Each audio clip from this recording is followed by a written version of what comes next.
Hello everyone, welcome you all on future defence academy YouTube platform. आप सबका स्वागत है फ्यूचर डिफेंस एकेडमी के यूट्यूब प्लेटफॉर्म पे, जहां हम डिस्कशन करने वाले हैं। आज हमारा सेगमेंट ले रहे हैं एसएसटी का। जी हाँ, आज हम एसएसटी के चैप्टर को डिस्कस करेंगे, जहां पर हमारा नया टॉपिक स्टार्ट होने वाला है। और इस नए टॉपिक की सबसे बड़ी खासियत क्या है, सोच के देखिए। इसकी सबसे बड़ी खासियत है कि आज हम पढ़ेंगे हमारे यहाँ पर इंडिया में मिलने वाले उन हिस्टोरिकल मॉन्यूमेंट्स के बारे में जिसकी वजह से पूरे वर्ल्ड में इंडिया की एक अलग पहचान बनी। और साथ ही पढ़ेंगे उनके रिलेटेड हिस्ट्रीज, उनसे रिलेटेड क्या कहानियां हैं, और देखेंगे उन प्यारी खूबसूरत सी हिस्टोरिकल मॉन्यूमेंट्स की छोटी छोटी सी प्यारी प्यारी सी पिक्चर्स को भी, यानी पहचान तो सके कि भाई देखा हुआ तो है, याद तो आएगा। तो सबसे पहले हम स्टार्ट करेंगे हमारे हिस्टोरिकल ताजमहल। द वर्ल्ड में सबसे बड़ा 7 वंडर्स जो हैं उनमें से एक वंडर हमारा कौन है? जी हाँ, ताजमहल भी है। और इंडिया के मोस्टली 7 वंडर्स में से ज्यादातर इंडिया के जो कुछ काफी सारी जो मीनारें हैं वो बहुत सारी आती हैं। तो देखिए, Taj Mahal is an ivory white marble mausoleum in the right bank of the river Yamuna in Agra, Uttar Pradesh, India. Uttar Pradesh जो भारत का एक बहुत बड़ा कह सकते हैं राज्य है, उसमें से वहां पर यमुना के किनारे पर आगरा में बसा हुआ एक खूबसूरत सा व्हाइट रंग का पूरा एक बिल्डिंग है जो मुस्लिम से बनाई थी, मौसम बिल्डिंग है, जो कि जिसका नाम रखा गया था Taj Mahal. It was commission in 1631। Actual में इसकी शुरुआत हुई थी 1631 के अंदर, जो कि 5th मुगल एम्परर थे शाहजहां। अगर आपने इस क्रोनोलॉजिकल तरीके से अगर हम देखें तो सबसे पहले आए थे बाबर, बाबर के बाद आया हुमायूं, हुमायूं के बाद आया अकबर, अकबर के बाद आया जहांगीर, जहांगीर के बाद आया शाहजहां, और शाहजहां का बेटा था औरंगजेब। तो इस तरीके से अगर हम इसको देखते हैं तो जो 5th मुगल एम्परर थे वो थे शाहजहां, जिनका टेन्योर था 1628 से लेकर 1658 तक, जिन्होंने एक बहुत ही खूबसूरत मकबरा बनाया था अपनी बिलीवेड वाइफ, जिनका नाम था Mumtaz Mahal. It is also house the tomb of Shahjahan himself. ऐसा भी कहा जाता है कि बाद में उसके मरने के बाद भी उसको वहीं पर उसका भी मकबरा वहीं पर बना दिया था। जो टूम है is the centrepiece of 17 hectare यानी 42 एकड़ कॉम्प्लेक्स का ये बना हुआ है, जिसमें 17 हेक्टेयर में सेंटर पीस पे टूम है, जिसके अंदर मॉस्क्यू यानी कि मस्जिद भी है, एंड प्लस में एक गेस्ट हाउस भी और फॉर्मल गार्डन भी है, जो बहुत खूबसूरत तीनों तरफ से है। और कर्नेलेटेड वॉल्स भी, यानी जिस पे आपको दिखेगा डिजाइन करा हुआ, और छोटे छोटे से होल्स भी हैं जिनमें से आप पीप आउट करके देख सकते थे कि क्या हो रहा है बाहर। Construction of mausoleum was essentially completed in 1643। ऐसा कहा जाता है जो पार्ट दिखाने लायक था ताजमहल में वो कंस्ट्रक्शन कंप्लीट हो गया था 1643 के अंदर, बट जो वर्क था वो आगे भी चलता रहा क्योंकि बहुत सारे प्रोजेक्ट्स थे, तो उसके अंदर 10 इयर्स लग गए थे। ताजमहल जो है complex believed to be have been completed its entirely, अगर एंटायरिटी की बात करें तो 1653 के अंदर ऑलमोस्ट ये कंप्लीट हुआ, जिसकी कीमत उस वक्त 32 मिलियन हो चुकी थी, which is 2023 would be approx, और जो आज हम बात करें तो 35 बिलियन के नियर अबाउट है। अगर आज हम उसको बेचना चाहते, भाई बेचना है नहीं लेकिन कीमत तो लगाते हैं हर चीज की। द कंस्ट्रक्शन प्रोजेक्ट एम्प्लॉयड सम 20,000, ऐसा कहा जाता है उसको बनाने के लिए 20,000 आर्टिशियंस की जरूरत पड़ी थी, guidance of board of architects, और जिसमें उस्ताद अहमद लाहौरी जो कि एम्परर कोर्ट के आर्किटेक्ट थे, यानी कि खुद शाहजहां के दरबार के आर्किटेक्ट थे, उन्होंने इसको खुद डिजाइन किया था। और प्लस में various types of symbolism and have been employed in the Taj to reflect the natural beauty and divinity, और इसके अलावा इसीलिए उन्होंने खुद वेरियस टाइप यानी बहुत सारे सिंबल्स को यूज किया गया था, और बहुत सारी चीजों को ताज में डाला गया ताकि उसकी नेचुरल ब्यूटी और उसकी डिविनिटी यानी पवित्रता को बताया जा सके, उसकी कलर्स के जरिए, उसके प्रेजेंटेशन के जरिए। The Taj Mahal was designated as a UNESCO world heritage site in 1983 for being the jewel of Muslim art in India and one of the universally admired masterpieces of the world's heritage. UNESCO आपको पता ही है, United nation का educational और जो हमारा social cultural जो corporation होता है उसका एसोसिएशन की ऑर्गेनाइजेशन है, तो इसने इसको एक्चुअली क्या वर्ल्ड हेरिटेज में ऐड किया था 1983 के अंदर, जो कि ज्वेल ऑफ मुस्लिम, इसको ये नाम दिया गया कि मुस्लिम द्वारा पहली ऐसी कला, मतलब ये बहुत शानदार कला का एक मास्टरपीस है, नमूना है, जो वर्ल्ड हेरिटेज को भी रिप्रेजेंट करता है। It is regarded by many as the best example of Mughal architecture. इसको एक्चुअली मुगल आर्किटेक्चर का भी बहुत बड़ा सिंबल माना जाता है। The Taj attracts 7 to 8 million visitors a year. एक साथ 7 से 8 मिलियन टूरिस्ट जो हैं वो ताजमहल की वजह से आते हैं। एंड 2007 में ऐसा भी कहा गया कि new 7 wonders of the world में इसको ऐड कर दिया गया था 2000 से लेकर 2007 700 में, ठीक है। तो इसकी पिक्चर देख लेते हैं। पिक्चर में इतना खूबसूरत है यार, तो देख रियलिटी में जाएंगे तो पता। बीच में से इसका एक और भी आ गया था, एसिड रेन का केस हुआ था। एसिड रेन का मतलब एक्चुअल में फैक्टराइजेशन की वजह से, यानी फैक्ट्री इंडस्ट्रियलाइजेशन की वजह से बहुत ज्यादा क्या हो गया था, सल्फर और कार्बन मोनोऑक्साइड की इतनी ज्यादा हो गई थी कि जो रेन हो रही थी आगरा के अंदर उसमें एसिडिक हो रहा था। इसका पता कैसे चला कि मार्बल जो था उस रेन के अंदर येलोइश पड़ने लग गया था। तो इसकी वजह से ये देखते हुए एक केस भी गया था, जैसे आपने सुना होगा कि केस आया था ताज का, बहुत फेमस केस। उसके अंदर एमसी मेहता नाम के एक बहुत अच्छे लॉयर, मेहता केस, जिसमें उन्होंने ताज की ब्यूटी को बचाने के लिए 292 फैक्ट्रीज को क्या किया गया था, शट डाउन किया गया था, ताकि इस वर्ल्ड हेरिटेज को बचाया जा सके। क्योंकि उन 292 फैक्ट्रीज की वजह से इतना ज्यादा पॉल्यूशन बढ़ चुका था एयर के अंदर, की वजह से एसिड खतरनाक हो चुकी थी कि ताज की जो नेचुरल ब्यूटी थी, जो मार्बल था, वो डिस्ट्रॉय हो रहा था। तो ये भी जुड़ा हुआ है, ठीक है। तो आगे चलते हैं नेक्स्ट पे, कुतुब मीनार की बात मतलब। कुतुब मीनार भाई बहुत ही, ये कह सकते हैं one of the famous building है, जिसको देखने के चक्कर में कई लोगों की गर्दन में लचक पड़ गई थी, बहुत सारे लोगों क्या हुआ था ऐसा। तो Qutub Minar also spelled Qutub Minar, and Qutub Minar it is a minaret, ये एक मीनार है लंबी सी, एंड विक्ट्री टार है, यानी इसे जीत का टार का प्रतीक कहा जाता है। That forms part of the Qutub complex, जो इसका पूरा कुतुब कॉम्प्लेक्स है, which lies at the site of Delhi's oldest fortified city। जो लाल कोट है, जो फाउंडेड हुई थी तोमर राजपूत ने, जिसको फाइंड आउट किया था, उसकी जो लाल कोट थी, वहां के सिटी के अंदर इसको दिल्ली सल्तनत द्वारा बनाया गया था। इट इज अ यूनेस्को, इसको भी वर्ल्ड हेरिटेज के अंदर कैड किया है यूनेस्को ने, और मेहरौली एरिया के अंदर साउथ दिल्ली में। It is one of the most visited tourist spot, और ऐसा कहा जाता है 1199 से 1220 तक का जो पीरियड था उसमें इसको बनाया गया, और आज की डेट में भी ये सबसे ज्यादा विजिटर्स जो हैं इसको देखने के लिए आते हैं। It can be compare to 62 metre all brick minaret of Jam in Afghanistan. Actually ये बिल्कुल उसकी तरह है जैसा ये दिखता है कि 62 मीटर लंबा ऑल ब्रिक से बना हुआ है।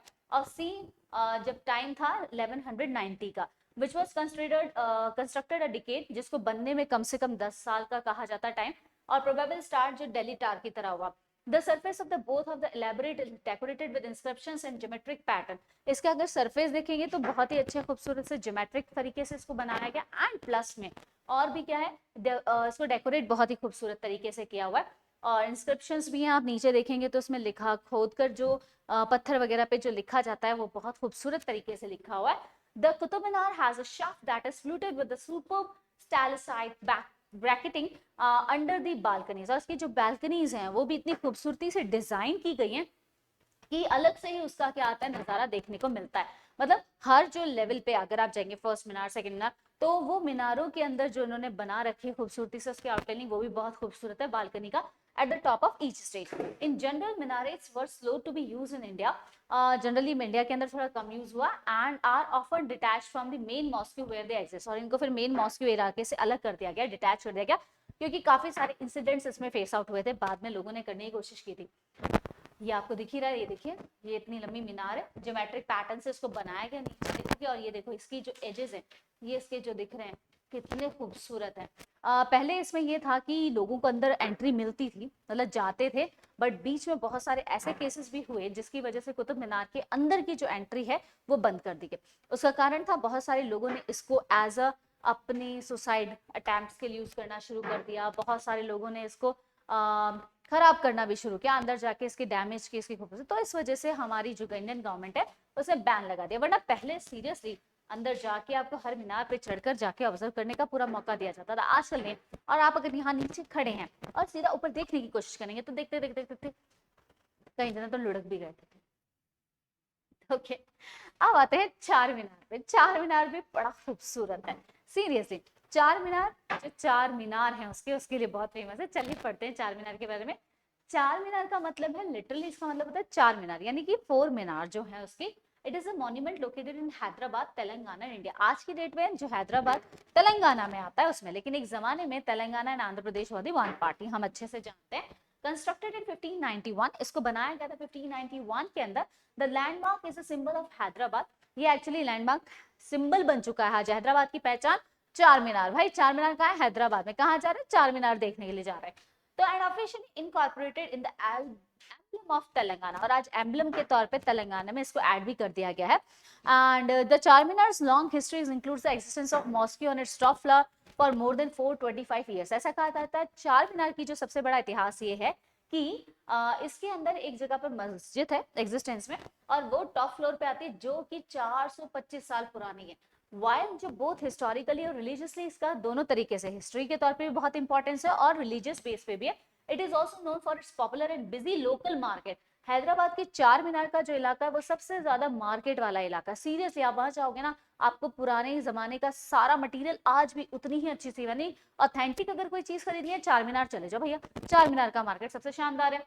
And during the structure and has become one of the most frequented tourist attraction in Hyderabad। और अगर हैदराबाद गए हो, चार मीनार नहीं देखा तो फिर क्या देखा भाई। आज की डेट में वैसे और भी कुछ जगह है, मैं आपको नाम गिना सकती हूँ। रामोजी फिल्म सिटी, हमारे यहाँ की 90% मूवीज आजकल वहीं कवर की जाती हैं, क्योंकि आज उसकी लोकेशन ऐसी बना दी उन लोगों ने कि आपको फॉरेन कंट्री की जरूरत नहीं है जाने की। अगर आप एक छोटी सी वेब सीरीज या कुछ बना तो आप यहीं बना लो भाई, आपको जाने की जरूरत नहीं पड़ेगी।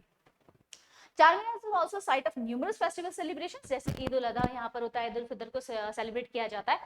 एंड मक्का मस्जिद जो है वो भी इसका एक मॉस्क्यू यहाँ पर है। Charminar is situated in the east bank of Musi river, ये मूसी रिवर के ईस्ट बैंक पे बना हुआ है। To the west lies the Lad Bazaar, उसके वेस्ट साइड में अगर जाओगे तो सबसे बड़ा लाड बाजार है। And to the south west में अगर जाओगे तो वहां पर पूरा का पूरा मक्का मस्जिद का जो इलाका है ग्रेनाइट से रिचली बना हुआ है। And it is listed as an archaeological and architecture treasure, इसे कहा जा सकता है कि खजाना कह सकते हो आप इसको उस जमाने का। And on the official list of monuments prepared by the archaeological survey of the India, और सर्वे जब किया गया तो उसको एक खजाने के तौर पे लिया गया कि जब इसकी खोज की गई, इसकी खुदाई करते गए, चलते गए चलते गए चलते गए, तो उनको ऐसी चीजें मिली जिसने इसको प्रूव कर दिया कि ये भाई हमारे हैदराबाद का खजाना है। The English name is translation and combination of Urdu word चार and मीनार। एक्चुअली चार और मीनार उर्दू और इसका हिंदी का ट्रांसलेशन है, मीनार और मीनार, ट्रांसलेटिंग टू फोर पिलर्स। जब इसको ट्रांसलेट किया गया तो चार पिलर्स हैं। अभी जब हम पिक्चर देखेंगे तब आपको बताएंगे। The eponymous towers are ornate minarets attached to and supported by the four grand arcs। Actually इनको फोर ग्रैंड आर्क्स से क्या किया गया है, पिलर्स के जरिए बहुत अच्छे से सपोर्ट दिया गया और उसको वहां पर उसके जरिए खड़ा किया गया मीनार को। तो ये देखिए, ये इसके हैं 1 2 3 4 चार मीनार, और आप देखो कितना जगमगाता हुआ और खतरनाक टाइप का है। इसको अगर आप देखोगे तो सिंपल सी बात है, आप इसको कितना भी देख लो, कितना भी मतलब आप सोचोगे ना, उतना ज्यादा ये खूबसूरत दिखता है।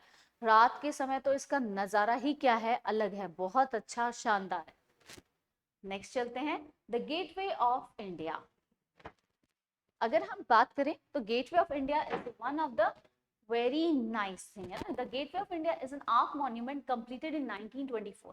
एक्चुअली गेटवे ऑफ इंडिया कब शुरू हुआ था? 1924 के अंदर, on the water front of Mumbai, Mumbai के वाटर फ्रंट इंडिया एरिया में। उस जमाने में मुंबई का नाम था Bombay. Okay, it was erected to commemorate the landing mark of the king George fifth. ये एक्चुअली बनाया गया था स्पेशली किंग जॉर्ज के लिए, ठीक है, जब वो वहां आए थे, emperor George fifth the first British monarch थे जो टू विजिट, जो इंडिया आए थे दिसंबर 1911 के अंदर, 1911 में। And Strand Road near the Wellington Fountain के पास। The foundation stone was laid, जब इसकी नींव रखी गई, नींव का पत्थर इसका रखा गया था मार्च 1913 के अंदर। मॉन्यूमेंट बिल्डिंग थी इंडो इस्लामिक स्टाइल के अंदर, यानी इंडिया और इस्लामिक स्टाइल यानी कि मुगल स्टाइल का क्या था, कॉम्बिनेशन था। Inspired by elements of 16th century Gujarati architecture, और फिर बाद में इसको 16th सेंचुरी के अंदर थोड़ा सा गुजराती टच दिया गया। द फाइनल डिजाइन जो था मॉन्यूमेंट्स का आर्किटेक्ट वो हुआ था जॉर्ज विटेट के जरिए, वाज सैंक्शन हुआ फाइनली 1914 के अंदर। उसका कंस्ट्रक्शन कंप्लीट हुआ 1924, यानी कब इसकी नींव डाली थी, देखो यहाँ 1913 से डली और 1924 में। जो स्ट्रक्चर था is a memorial arc made of basalt, ये पूरा बेसाल्ट का बना हुआ है, which is 26 मीटर यानी 85 फीट ऊंचा है, with the architectural resemblance to triumphal arch as well as Gujarati architecture of time, यानी दोनों का मिक्स कर रखा है। उस समय जो जीत के लिए क्योंकि उस समय अगर हम बात करें तो मुगलई स्टाइल था तो उसका इफेक्ट आया, फिर उसके ऊपर ईस्ट इंडिया का इफेक्ट आया, तो गुजराती स्टाइल इसके अंदर आपको देखने को मिल जाएगी। चलिए, आफ्टर इसके कंस्ट्रक्शन के बाद द गेटवे, जो इसका कहते हैं ना प्रवेश द्वार जो था, used as a symbolic ceremonial entrance to India for important colonial person, यानी इसको बनाई गया प्रवेश द्वार कि अब जितने भी बड़े चाहे क्वींस हैं किंग्स हैं जब भी एंट्री लेंगे वो इसी गेटवे से एंट्री लेंगे। The gateway is also the monument from where the last British troops left India in 1940, और यही वो गेटवे है जहां से एक्चुअली हमने बाय बाय भी किया था किसको, ब्रिटिशर्स को 1948 में, फॉलोइंग इंडियन इंडिपेंडेंस के तौर पे। It is located on the water front at an angle opposite the Taj Mahal palace, ये ताजमहल पैलेस जो है उसके just opposite, and tower hotel overlook the Arabian Sea की तरफ, ऐसा लुक इसका आता है। टुडे द मॉन्यूमेंट जो है सिनोनिमस था with the city of Mumbai, आज मुंबई की एक पहचान बन चुका है हमारा गेटवे ऑफ, यानी कि ये जो हम बोल रहे हैं gateway of India, and is amongst its prime tourist, और ये टूरिज्म का भी एक अच्छा खासा मुंबई के अंदर अट्रैक्शन है। वहीं पर the gateway is also gathering spot for locals, street vendors and photographers, और यहाँ पर अगर आप जाओगे तो स्ट्रीट वेंडर्स भी आपको बहुत सा मतलब काफी अच्छा एक बिजनेस के पॉइंट ऑफ व्यू से भी है कि लोगों को वहाँ अपॉर्चुनिटीज भी मिलती हैं, फोटोग्राफर्स की बहुत अच्छी वो भी है, and it hold significance for local Jewish community, वहाँ पर जो सबसे फेमस है वो ज्यूइश कम्युनिटी है, as it has been spot for Hanukkah celebration, क्योंकि वो लोग हनुका का सेलिब्रेशन करते हैं with the lightning of the menorah since 2003 से इन्होंने स्टार्ट किया हुआ। There are 5 jetties located at the gateway, of which 2 are used for commercial ferry operations, और इनमें जेटीज हैं 5, और जिसमें से 2 का इस्तेमाल हम कमर्शियल पर्पस के लिए करते हैं।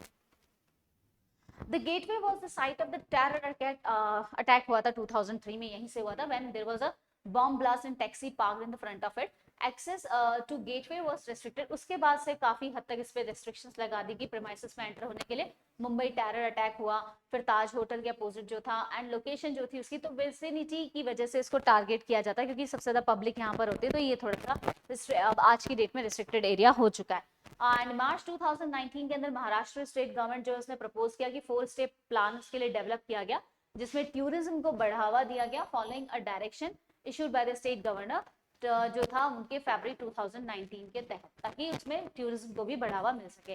This is our Gateway of India in Mumbai. देख लीजिए लुकिंग वाइज अगर हम देखें ना, उसने बोला ना इंडो एंड इस्लामिक वर्जन है, तो थोड़ा बहुत अगर आप वैसे देखो तो इसका लुक चार मीनार जैसा आता है, तो कहीं ना कहीं टच जो है हमारे यहाँ पर हर चीज का कॉम्बिनेशन बनाया गया। अब आते हैं हम खूबसूरत से हमारे कोणार्क सन टेम्पल पे। कोणार्क सन टेम्पल जो है 13th सेंचुरी सीई के अंदर बनाए, ईयर 1250 की बात है। Sun temple at Konark about 35 kilometre यानी 22 मील के अंदर बना हुआ है, नॉर्थ ईस्ट पुरी जो सिटी है, coastline Puri district Orissa India में। जो टेम्पल है attributed to king Narasimha Deva, ये नरसिम्हा देव के राजा जो थे उनके जरिए बनाया गया था ईस्टर्न गंगा डायनेस्टी में, जो थे 1250 सी के अंदर। Dedicated to Hindu sun god Surya, ये हिंदू भगवान जो देवता हैं सूर्य भगवान, उनके लिए बनाया गया है। What remains of the temple complex has the appearance of 100 foot, और जिसमें कॉम्प्लेक्स जो है सबसे खतरनाक की इसकी अपीयरेंस जो है 100 फुट की है, यानी 30 मीटर लंबा। चैरिट एक रथ है विद इमेंस व्हील, जिसमें बड़े बड़े पहिए बनाए हुए हैं, हॉर्सेस हैं, ऑल कार्व्ड फ्रॉम स्टोन, और हर चीज किस पे है, किसी लकड़ी बकड़ी पे नहीं, पत्थर पे नक्काशी करके उसको खूबसूरत लाइवली दिखाया गया। And once over 200 feet, 61 meter high, much of the temple is now in ruin. लेकिन अब थोड़ा सा क्या हो चुका है, वो खंडर टाइप हो गया, क्योंकि इतना देखो समय के साथ पत्थर एंड ऑल दीज आप लोग जानते हैं चीजें क्या हो जाती हैं, धीरे धीरे अपनी ओरिजिनल शेप खोने लग जाती हैं। तो वही हुआ कि समय के साथ इसमें काफी सारे बदलाव और चेंजेस देखने को मिले हैं। एंड वहीं पर अगर हम बात करें तो खंडर भी हो गया, खासकर जो बड़ा सा शिखर टार था ओवर सेंचुरीज में, at one time this rose much higher than the mandapa that remains, लेकिन मंडपों से ऊपर था, लेकिन अब आज इसका थोड़ा खंडर होने की वजह से, कुछ चीजें टूट जाने की वजह से ये क्या हो चुका है, थोड़ा सा बचा हुआ है बस। जो स्ट्रक्चर एंड एलिमेंट्स है that have survived are famed for their intricate artwork, ये अपनी फेमस है आज स्ट्रक्चर जो है, इसमें यूज की हुई जो टेक्निक्स हैं, इसका आर्ट वर्क है, आइकोनोग्राफी है, थीम्स है, इंक्लूडिंग एरोटिक कामा और मिथुना के सीन्स हैं उसके अंदर, वो सारे बहुत ज्यादा अट्रैक्ट करते हैं। ऑल्सो कॉल्ड सूर्य देवालय, इसको सूर्य देवालय भी कहते हैं। It is a classic instruction of Orissa style का, ये आर्किटेक्चर कलिंग का आर्किटेक्चर भी बताता है। The cause of the destruction of Konark temple is unclear. आज तक ये नहीं पता कि कोणार्क जो मंदिर है वो डिस्ट्रॉय कैसे हुआ। Still remains a source of controversy. अभी भी बहुत सारी कंट्रोवर्सी इसके ऊपर है, भले ही हम कुछ भी बोलते हैं, लेकिन एग्जैक्टली हमें आज तक पता नहीं कि हुआ क्या है। Theories range from natural damage से लेकर टेम्पल्स का जो being sacked several time bye मुस्लिम आर्मीज का भी नाम आ जाता है 15 टू 17 सेंचुरी के अंदर, यानी स्पेशली अगर हम बात करें औरंगजेब का जो पीरियड था उस दौरान की इसमें ज्यादा फोर्सिंग की जाती है हिस्ट्री के अंदर कि भाई उसने डिस्ट्रॉय किया। This temple is called black pagoda, इसको ब्लैक पगोड़ा भी कहा जाता है। यूरोपियन सेलर जो थे जो 1676 में आए थे, बिकॉज एक बड़ा सा टियर टावर की तरह उनको अपीयर हुआ था ब्लैक कलर में। सिमिलरली जो जगन्नाथ टेम्पल है पुरी के अंदर, उसको व्हाइट पगोड़ा कहा जाता है। बोथ टेम्पल्स जो है इंपॉर्टेंट लैंडमार्क्स हैं बे ऑफ बंगाल के, सेलर जब भी वहां से आए हैं। ये जो टेम्पल है ये आज भी बहुत है, पार्शली रेस्टोर्ड है, इसको थोड़ा सा बचाया भी गया है ब्रिटिश इंडिया एरा के अंदर, और डिक्लेयर्ड यूनेस्को ने इसको फिर वर्ल्ड हेरिटेज घोषित कर दिया था 1984 के अंदर। और इसके जो अवशेष हैं, मेजर पिलग्रिमेज जैसे हिंदू जो है वहां पर जाते हैं, एक धर्म स्थल की जैसे यात्रा होती है उसकी तरह, वो गैदर हियर एवरी ईयर, जो हर साल यहाँ पर आते हैं चंद्रभवा मेला के लिए, मंथ ऑफ फैब के अंदर आता आने वाला, ये जाइएगा जरूर। कोणार्क सन टेम्पल जो है is depicted on the reverse side of the Indian currency. अगर आप देखोगे तो इंडियन करेंसी के पीछे जो नोट में आप कोणार्क का जो टेम्पल है बना हुआ आता है 10 रुपीज का, सिग्निफाई इंपॉर्टेंस इंडियन। तो ये बताता है कि कितना इंपॉर्टेंट हमारा ये कल्चर बताता है। चलिए नेक्स्ट ये देखिए, ये आपने देखा बना हुआ रहता है और वो इसकी एंट्री है, तो ये हम देख लेते हैं। चलिए अजंता की गुफा, भाई ये हमेशा से हमारे लिए बड़ा ही क्या रहा है, एक हिस्टोरिकल चीज रही है, क्योंकि ये हमें किसी रिलीजन से या किसी मॉन्यूमेंट से नहीं जोड़ती, एक्चुअली ये हमें हमारे अस्तित्व से मिलाती है। जी हाँ, हमारे अतीत से एग्जैक्टली मिलाती है। अजंता की जो गुफाएं हैं 29 रॉक्स हैं, जिनको कट करके बुद्धिस्ट केव मॉन्यूमेंट के तौर पे dating from the 2nd century से इसको किया गया था 480 सीई से, औरंगाबाद डिस्ट्रिक्ट में महाराष्ट्र में स्टेट के अंदर। अजंता की जो गुफाएं इनको यूनेस्को ने वर्ल्ड हेरिटेज साइट घोषित कर दिया था। एंड यूनिवर्सली अगर हम बात करें रिगार्डेड मास्टरपीसेस ऑफ बुद्धिस्ट, ये बुद्धिस्ट रिलीजन का सबसे खतरनाक उम्दा किस्म का क्या है, एक नमूना है। द केस जो गुफाएं हैं इनमें आपको पेंटिंग्स, रॉक कट करे हुए स्कल्पचर्स एंड उनके अंदर फाइनेस्ट सर्वाइविंग एग्जाम्पल मिलेगा एंशिएंट इंडियन आर्ट का। खासकर एक्सप्रेसिव पेंटिंग्स हैं जो आज प्रेजेंट में भी उसी पोज उसी फॉर्म के अंदर अपनी क्या करती हैं, पहचान बताती हैं उसको, आज भी उतना ही खूबसूरत से। जो गुफाएं हैं वो बिल्ट इन 2 फेसेस, ये 2 फेसेस में बनी थी। पहला स्टार्ट हुआ था 2nd सेंचुरी बीसीई के अंदर और सेकंड अकरिंग था 400 से लेकर 650 सीई तक। अकॉर्डिंग टू पुराने अगर आप अकाउंट्स उठाओगे तो ब्रीफ पीरियड जो है वो एग्जैक्टली 460 480 सीई का कहा जाता है। बाद में जो स्कॉलरशिप्स मतलब स्कॉलर्स आए थे उन्होंने बताया। अजंता की जो गुफाएं हैं ये एंशिएंट मोनेस्ट्री यानी विहारास जो मठ टाइप में होता है उनके लिए है। एंड वर्शिप हॉल्स भी हैं इसमें, चैत्यास, जहाँ पर डिफरेंट बुद्धिस्ट ट्रेडिशंस जो हैं इन जाते हैं 75 मीटर वॉल ऑफ रॉक के आसपास। जो गुफाएं हैं ऑल्सो प्रेजेंट पेंटिंग्स, इसमें आपको पेंटिंग्स भी मिलेंगी डिपिक्टिंग द, जिसमें पास्ट की लाइफ, रीबर्थ की बातें और पिक्टोरियल टेल्स हैं आर्यासुरा, जतकमाला और rock cut sculpture Buddhist deities के यानी कि देवी देवता जो हैं उनकी बनी हुई है।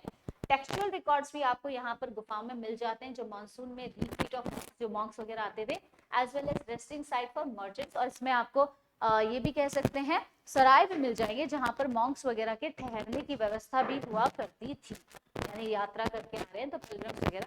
वाइल्ड विविड कलर्स, और इसमें बहुत सारे अलग अलग कलर्स, म्यूरल क्या होता है, म्यूरल होता है पेंट करी हुई वॉल, तो ये आपको देखने को मिलेगी इंडियन हिस्ट्री में as evidence of historical records. Caves number 1, 2, 16 और 17 जो है अजंता की सबसे बड़े कॉर्पस हैं जो आज भी हमारे wall painting, Indian wall painting को दिखाते हैं। अजंता की जो गुफाएं इनके बारे में बहुत सारी चीजें medieval era Chinese Buddhist travellers ने लिखी हैं। They were covered by jungle until accidentally discovered and brought to western attention 1819 के अंदर, मतलब ऐसे भटकते भटकते अचानक से उसकी खोज हुई और फिर इसका वेस्टर्न ट्रेडिशन अटेंशन हुआ कि ये चीज है। British officer captain John Smith ने किया था ऑन टाइगर हंटिंग पार्टी पे, मतलब वो टाइगर का शिकार करने गए थे। जो गुफाएं हैं are in the rocky northern wall of the U shape, ये यू शेप की बनी हुई जॉर्ज रिवर का जो वगूर है वहां पर है दक्कन प्लेटू में। With in the gorge number of waterfalls, बहुत सारे झरने भी हैं ऑडिबल जिसकी आवाजें आपको गुफाओं की सुनाई दे जाती है। With Ellora caves, Ellora की रानी केव्स के साथ अजंता जो है सबसे बड़ा महाराष्ट्र के अंदर टूरिज्म का एक क्या है अट्रैक्शन है। लगभग 59 kilometre from the city of Jalgaon से महाराष्ट्र इंडिया के अंदर है और 104 किलोमीटर ये सिटी है औरंगाबाद से और 350 किलोमीटर है east north east of Mumbai. यानी अगर तीन तरफा देखें तो ये किससे घिरा हुआ है, अच्छे खासे मेगा सिटी से घिरा हुआ है। अजंता जो है 100 किलोमीटर फ्रॉम एलोरा केव से है, जिसमें हिंदू, जैन और बुद्धिस्ट की गुफाएं मिल जाएंगी। Last dating from a period of similar of Ajanta. जो अजंता स्टाइल है is also found in Ellora. Ellora की गुफाओं में भी आपको अजंता का स्टाइल टच करता होगा। अदर साइड जैसे कि एलिफेंटा की गुफाएं हैं, औरंगाबाद की गुफाएं, शिवलैनी गुफाएं हैं और कर्नाटक के जो टेम्पल्स हैं उनकी गुफाएं हैं। ये देखिए यहाँ पर आपको उसका दिख रहा होगा। वैसे देखो हिस्टोरिकल पॉइंट ऑफ व्यू से देखें तो इसमें जाना जरूरी है क्योंकि हमें काफी कुछ सीखने को और जानने को मिलता है। तो कभी मौका मिले तो प्लीज जाइएगा जरूर, क्योंकि they have enormous type of history. हमारी विशाल का हिस्ट्री इसमें समाई हुई है। गोल गुम्बज की बात करते हैं। गोल गुम्बज यानी राइट डोम, ठीक है, sorry round dome, extremely sorry. Also written by गोल गुम्बद भी कहा गया इसको। 17th सेंचुरी में मुस्लिम्स ने बनाया था। लोकेटेड बीजापुर में, जो सिटी है कर्नाटक इंडिया में। ये घर है बहुत मोहम्मद आदिल शाह का। 7th सुल्तान जो थे आदिल शाही डायनेस्टी के, सम ऑफ और उनके कुछ रिलेटिव्स यहाँ पर रहा करते थे। बिगिन अगर हम शुरुआत की बात करें तो 17th सेंचुरी में इसका स्ट्रक्चर जो था नेवर चीज, मतलब ये कंप्लीट नहीं हो पाया ज्यादा। जो मुस्लिम थे is notable for its scale and exceptionally large dome. उनको बहुत अच्छा पसंद था कि बड़ा सा एक डोम होता है गोल टाइप का, वो बनाते थे और उनको काफी अच्छा अट्रैक्शन लगता था। ये इंपॉर्टेंट एग्जाम्पल है साउथ रीजनल स्टाइल का, इंडो इस्लामिक, यानी किसका है, इंडो इस्लामिक आर्किटेक्चर का बेस्ट एग्जाम्पल है।